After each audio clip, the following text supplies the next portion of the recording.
Good morning and welcome to Visit Fylde Coast. I'm all tooled up today. I've got my PPE on because I'm going to go down there. I'm going to take you to have a look at the big rocks and what's happening in Jubilee Gardens, and I'm going to take you down onto the beach to explain what they're doing on the beach as well. So it's all happening, and it's also snowing. It's freezing. These guys deserve a medal and a very, very, very big cup of tea. Oh, it's coming sharp now. This is that snow that I was looking for yesterday in Blackpool. It's just as promised. So we're all operational. We've got all the crossing in action. I've just caught it. You will see that as your next bit along this video. So the rocks are being delivered from two quarries up at Shap, and where's the other one? Somewhere up near there. So the lorries are delivered into, oh God, that is so cold. The lorries are delivered into this gate, and you can see the size of the rocks. There's some whoppers. These trucks, these diggers, are enormous when you get near up to them. Let's peep through the slot, so you can see how big they are. And they're sorting them. They're between sort of 3, 5, 10 tons ish. Different sizes for different spots, because it's actually quite technical. So they'll be sorting them into sizes as they come off the lorry, and then the dumper trucks take them across onto the beach. And the dumper trucks are wazzers. There's one down there in that, let me get my lines lined up. There's one down there in that left-hand corner at the back of that sign, and the other one's just gone down onto the beach, so I'll show you that in a second. These black rolls here are the geotextile membrane.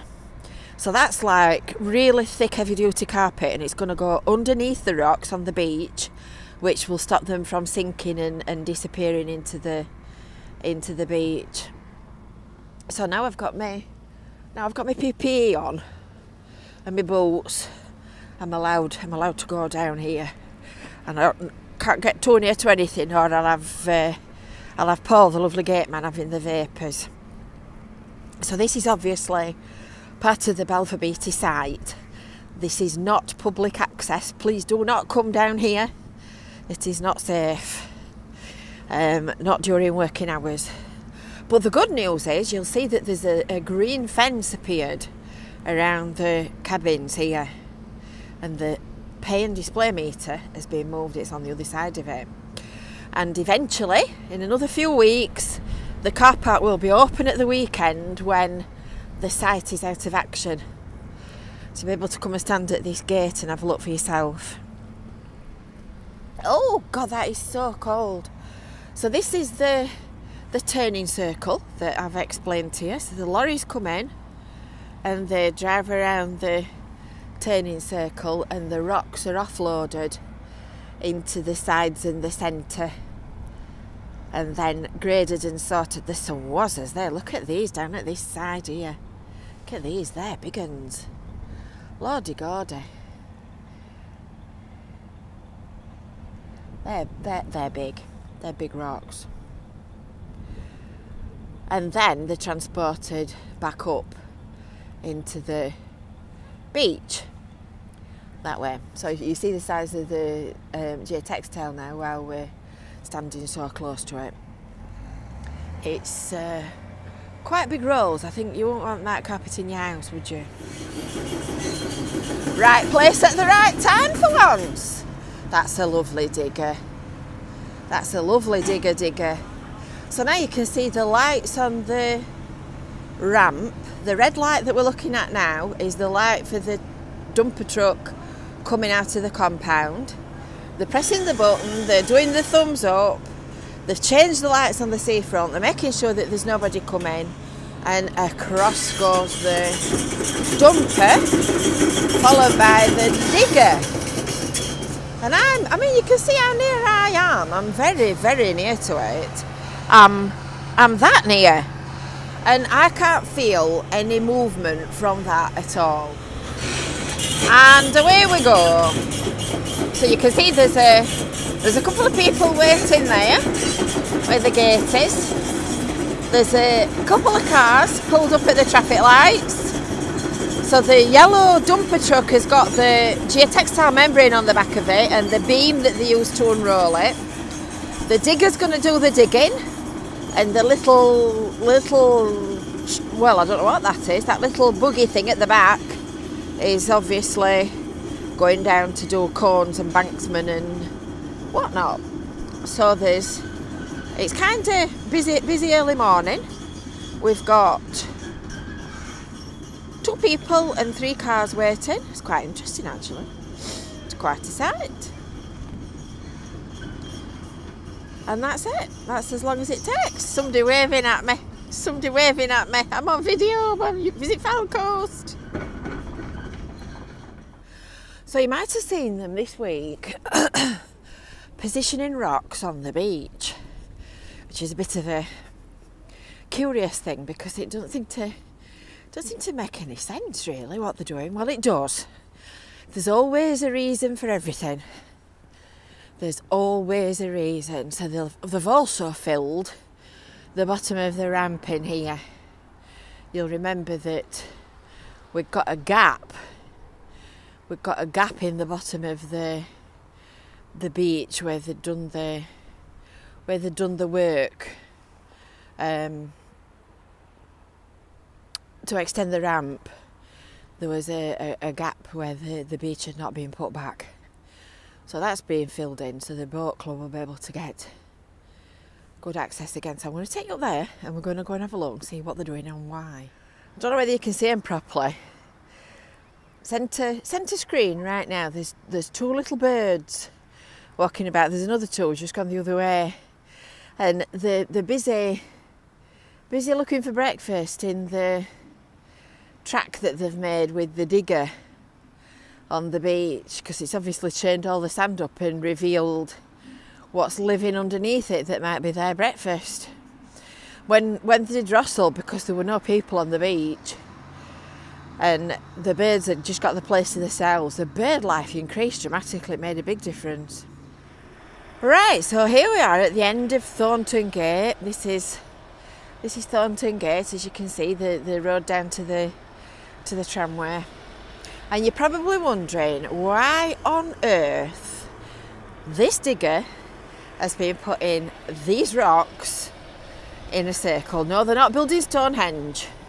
It's not Cleveleys' new answer to Stonehenge. Just while I pass it, there's some interesting information here about sea defences and why this is a good beach.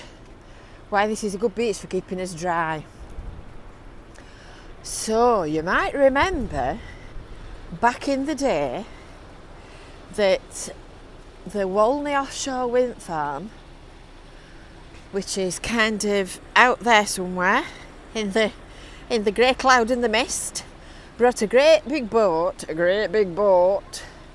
to the beach at Cleveleys, and they laid a cable underneath the sand that comes underneath these sheet piles here, and it comes through the beach here and it goes down Thornton Gate in a trench there.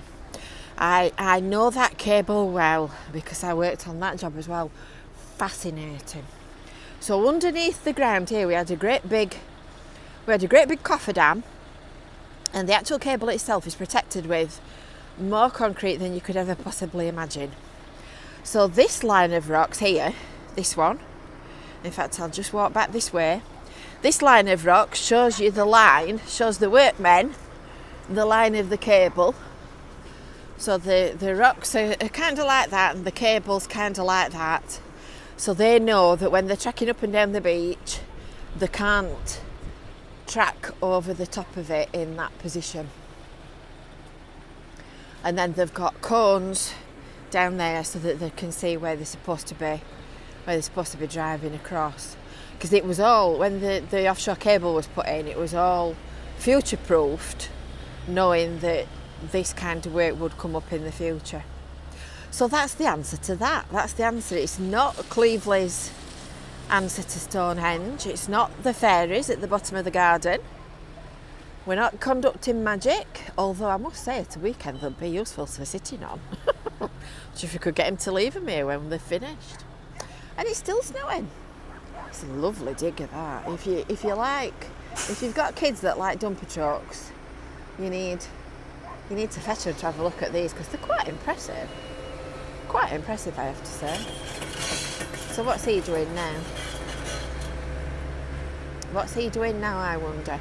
Anyway, this roll of geotextile that's on the back of here is going down to the tank trap end, and that's where they're going to start working. They're going to start working down there and then work their way back this way, so that they're not doing tracking vehicles up and down when it's really busy in summer. All the story of the wind farm and how they installed it and where it is and all the rest of it, you are here, we are there, look, is on the Visit Cleveleys website. So there's a full archive of everything that they did, and these are all our pictures. This was absolutely fascinating. When you think these are the size of that green digger, you can get some idea how big this boat was. It was absolutely enormous, and they literally brought it up onto the sand and then pulled the cable off the back and then pulled it onto the beach. Look, you can just see the cable on there. Fascinating it was. So that's the story of the offshore wind farm, and what can you see over the Irish Sea? Well, today nothing. And that's today's update. So I hope you've enjoyed that. I hope you found that interesting and useful. Lots more stuff to come. I'll keep you posted. I'll keep you updated, because obviously things are starting to happen now. And don't forget to subscribe. Don't forget to get notifications enabled as well, and then you'll know when we've put new content on. And if you want to have a chat, if you want to ask any questions, you can pop into the venue on a Thursday morning between 9 and 12, and you can speak to me and ask anything you want to know, unless I'm wandering about on the promenade with my camera taking pictures and making videos. So until next time, I'll see you later. Bye for now.